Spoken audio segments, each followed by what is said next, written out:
All hail the Clicks crew. Alright guys, today we are going to talk about why I think that the Wonder Woman 80th Anniversary Heroclix set is one of the best sets of Heroclix to ever be turned out by Wizkids.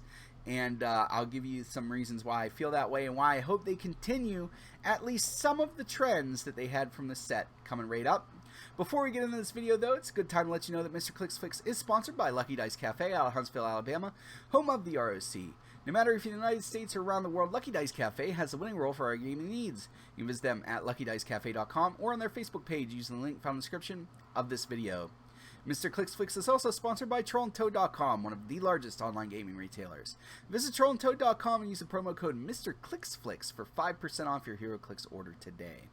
Alright, so we're just gonna, this is a discussion video about why I feel Wonder Woman is one of the best, if not the best, Heroclix set produced in at least the last 5 or 10 years, maybe even ever.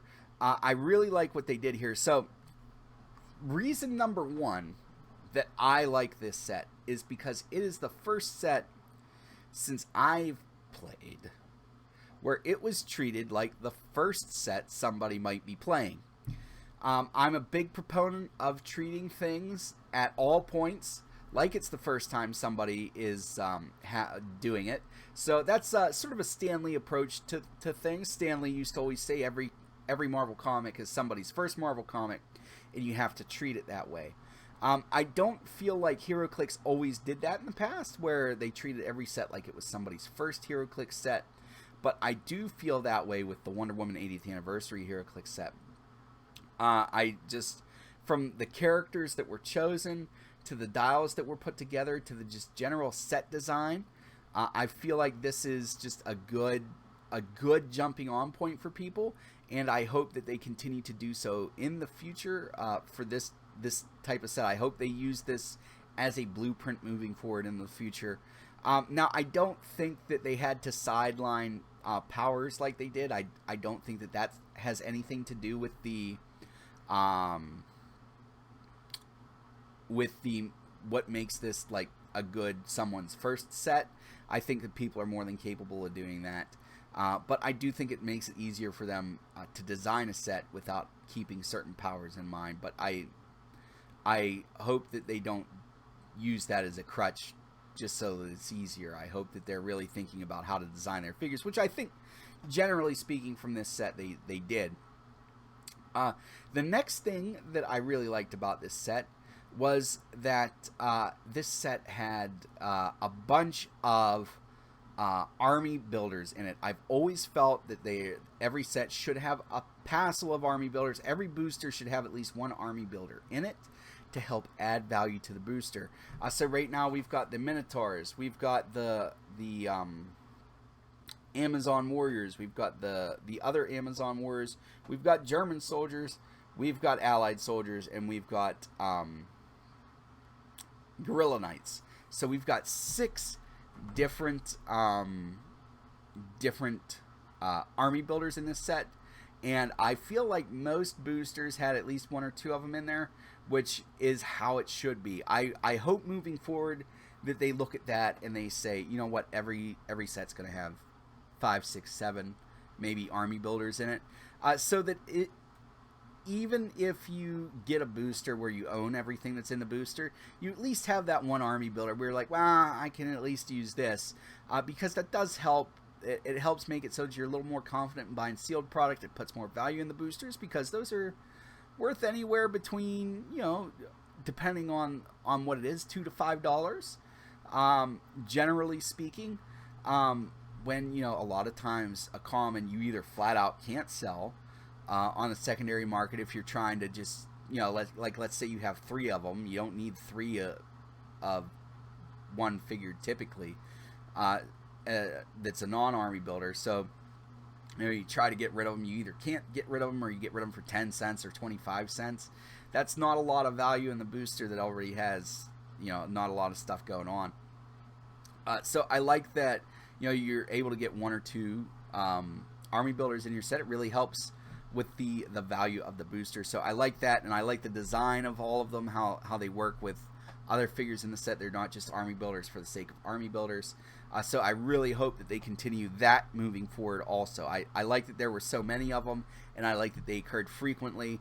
In the past, it seemed like, you know, there'd be an army builder in the set or two, and you would maybe get one or two in an entire case or a brick, and it was just it was like, how am I supposed to do anything with this? Whereas now there's just so many army builders, and I felt like you got 2 or 3 in a whole case of each one, which was just good. That's what we want. So I really hope that they continue with that. The other thing that I liked about this set was that it had objects in it. I feel like just every set should have objects in it from now on. I don't know why they continued to try to design sets without objects. The last couple sets they've done objects, so I hope that's the trend moving forward, is that there's an amount of figures in there that have objects, and useful objects, not just objects for the sake of them. You know, because of the objects and stuff, we have a super rare in the set that's selling for more than some of the chases at current value, right around $140, $150, which is really good for expected value of the set. Nobody wants to.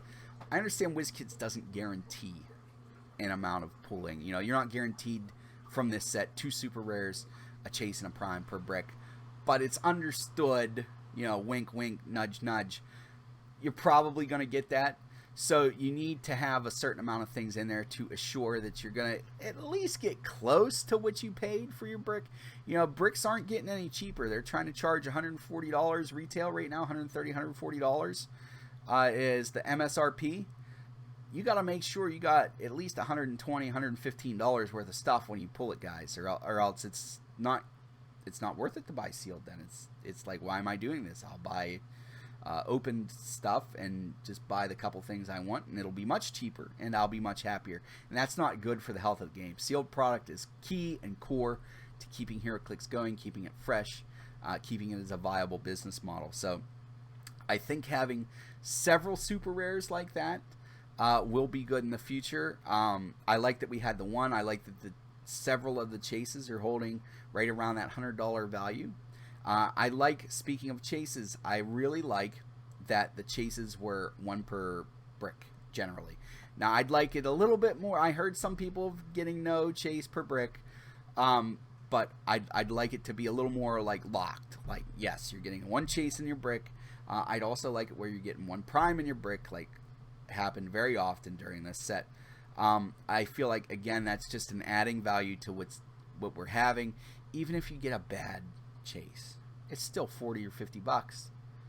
So you figure you're paying, we'll just say $140, $50. That's nearly a third of your cost, even if you get a bad one. So then now we're looking at nickel and diming our way back. You know, you get 1 or 2 good super rares. Now all of a sudden, you know, you're where you want to be. Not that everybody's concerned, nor should they be concerned with making money on a booster brick or something like that, but the value should at least be there where people don't feel like they got ripped off. They don't feel like they got $90 when they gave you $140. You know what I mean? So I like that there was a chase and a prime per set. I also low-key like that the primes, they're not really doing common primes anymore. And it looks like next set they're not even doing uncommon primes anymore. It's going to be 2 rare and 2 super rare primes.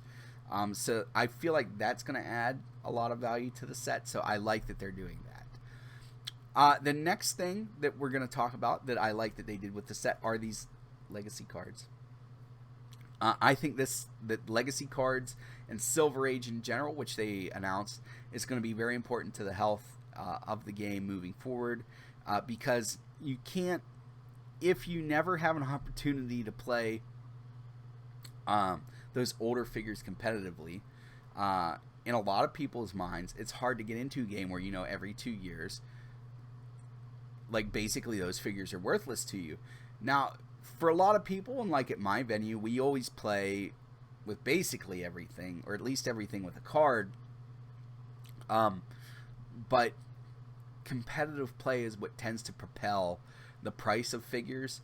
So if you don't have that outlet for that figure, it's hard for it to maintain its value, and a lot of people are just like, well, why would I bother doing this anyway? There's tons of other games, you know, Magic, Pokemon, Yu-Gi-Oh, stuff like that, where you can get a card, and then years later it'll be worth at least the same or maybe even more depending on what it is and its usefulness. And you've got all these different builds, you know, all these different tournament styles and stuff like that where you can legitimately use them. So I think WizKids has the right idea with these legacy cards to bring old figures into modern age, and hopefully with Silver Age, and hopefully they do a couple more ages too, you'll see some new figures come to the forefront where you're gonna see Heroclix figures maintaining their value. And the next thing that I like is even though it's a little wonky, admittedly, I like that they're doing buy it by the case. I think buy it by the brick's a little more reasonable for a lot of people, but I understand extenuating circumstances this time. But where you mail in the UPCs, you get the code, you get the figure, you know, stuff like that. I like that. I think that adds value. Even if it's not a great figure, I like that they're doing that. I really hope that they bring back just permanent buy it by the brick, buy it by the case figures. There's no way that those figures cost WizKids that much. It has to cost them less than $2.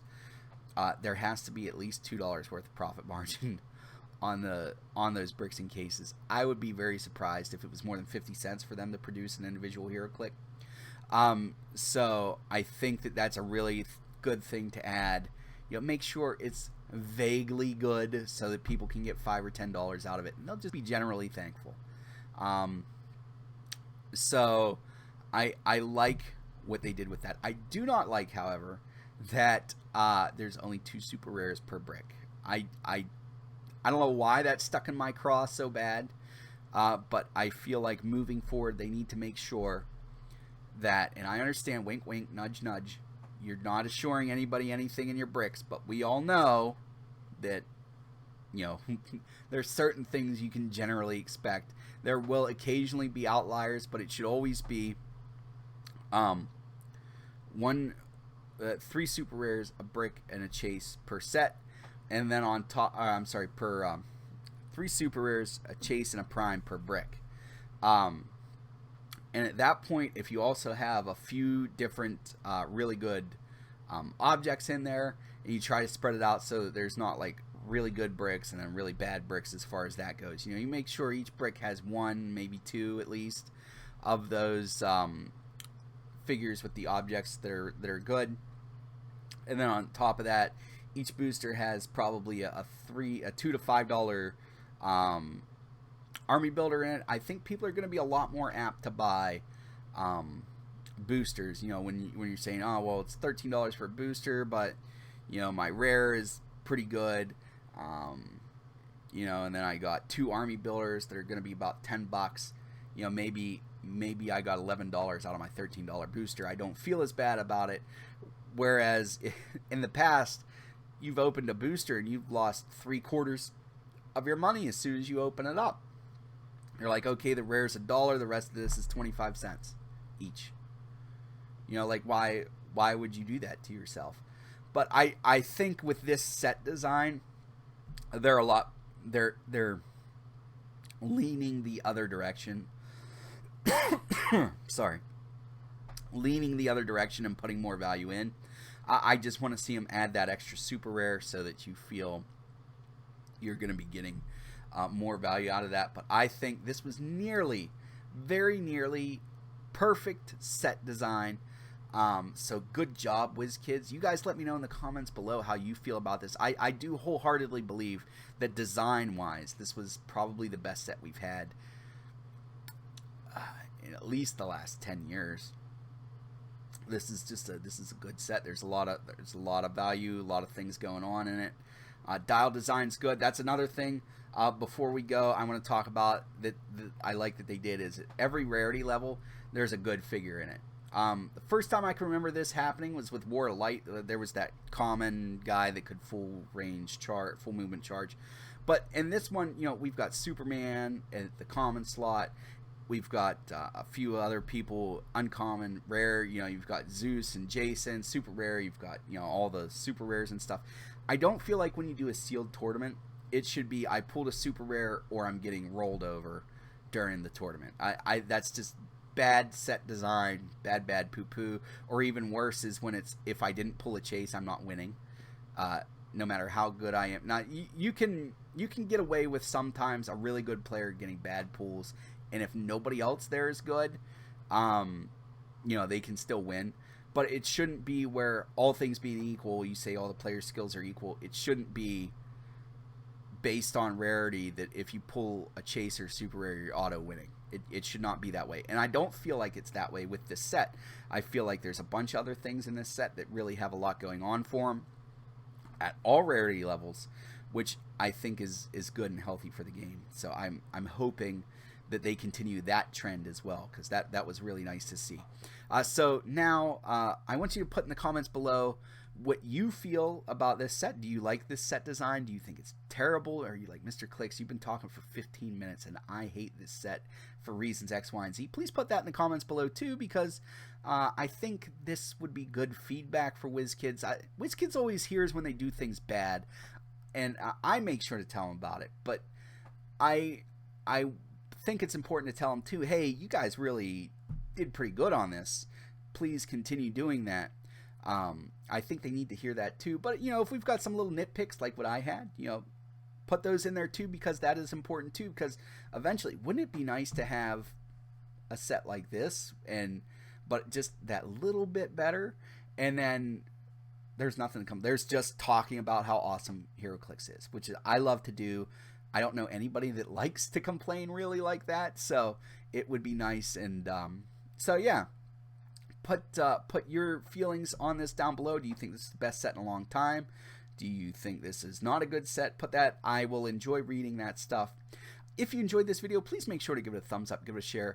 Really helps keep me motivated to make these videos, but also it lets YouTube know, hey, I enjoyed this video. Other people might as well, and it'll help with the YouTube algorithm to get this video shared out. All right, guys, that's all I have for you today. As always, please remember that zone critical miss if you don't have probability control.